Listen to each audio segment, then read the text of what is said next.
All right, so we are going to talk about a quick review of the AR preterite endings, and then we'll talk about car, gar, and zar verbs in the past tense.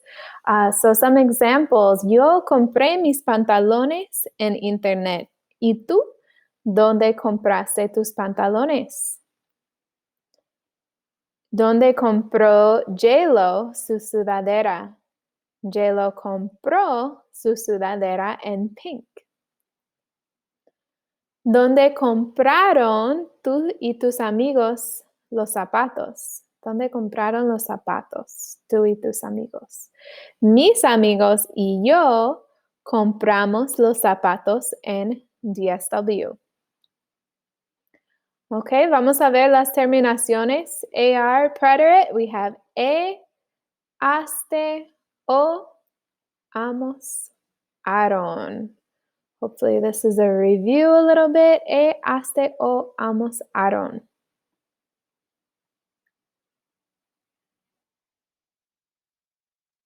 Por ejemplo, el verbo comprar, compré, yo compré, tú compraste, él, ella, usted compró, nosotros compramos, ellos, ellas, ustedes compraron. All right, so now shifting gears, let's talk really quick about pronunciation. So how do you pronounce these two words? We have celebrar and gracias. So you'll notice that S sound, right? So CE and CI in Spanish is always going to sound like an S. C and C. Celebrar, gracias. These two words, we have gente and gimnasio. So we have he and he. The G is always going to sound like a J or like the English H, that H sound. Okay? If we want to have a CE type sound and not have the C sound like an S, if we want to maintain that hard K sound and have something sounding more like K, we need to use a QU like queso or quesadilla. If we have a CI sound like C and we want to make it sound like ki, we also need that QUI. Okay, so to maintain that hard K sound, we always need a QU.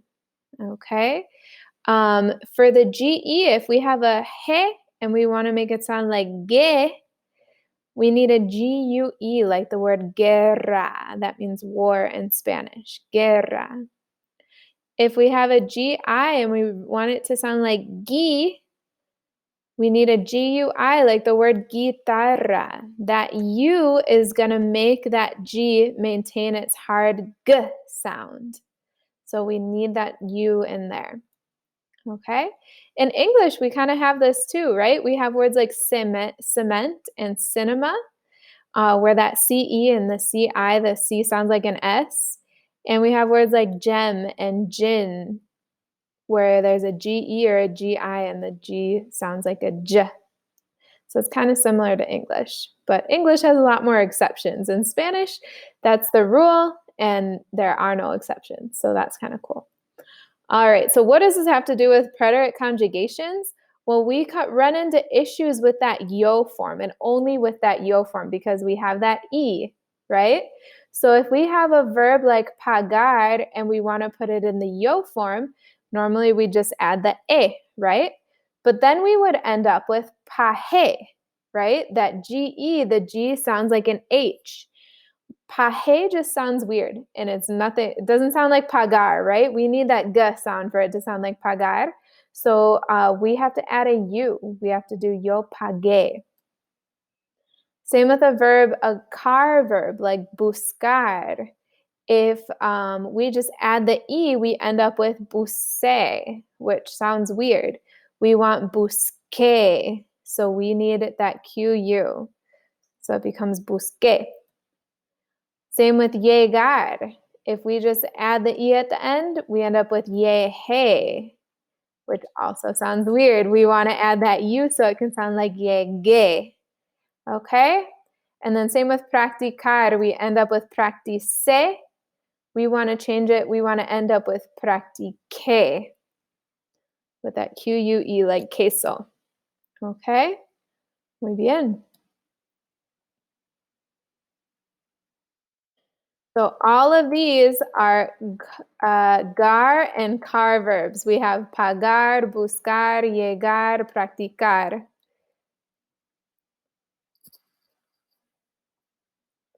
Okay, with ZE, with the ZAR verbs, it's a little harder of an explanation. Basically, all I can say is that ZE words aren't very common in Spanish. So we have zebra, sometimes it's spelled with a C though, but we have lots of CE words. We like CE words in Spanish. Cena, celebrar, cepillo, centro, cero, cementerio.